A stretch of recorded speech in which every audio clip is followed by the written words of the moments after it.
Welcome to another episode of Talking with Docs. I'm Dr. Paul Zalzal. And I'm Dr. Brad Wiening. All right, we're just going to answer a question. Someone emailed this question and said, hey, I had a total knee replacement and my knee is numb on the outside of my knee. That is not good. What? Not just joking. That's it? Something went wrong? Did you cut a nerve?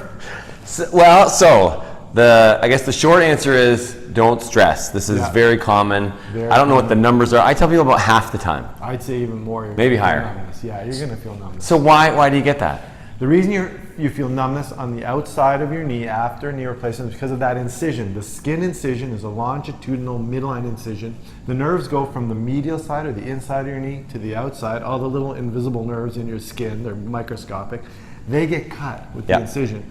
So on the outside of the incision, on the outside of your knee, you feel numbness and then tingling. Yes. And now I tell people it may stay forever. Yes. Or now I say half the time, come back again. Yeah, and it's a patch like right here.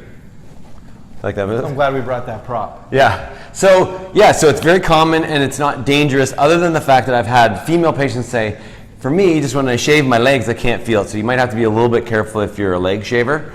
But other than that, it probably has no functional significance on your outcome. Yeah, the numbness shouldn't affect your outcome. Yep. But it's common. Don't be alarmed. Numbness on the outside of the incision after the total knee replacement is okay. And it's not your surgeon's fault. It's just the nature of the operation. You can't see the nerve. You don't look at it and cut it. So yeah, they're microscopic. They just get cut when you make an incision. So if you like this video, please like it and subscribe to our channel. And remember, you are in charge of your own health. See you next time.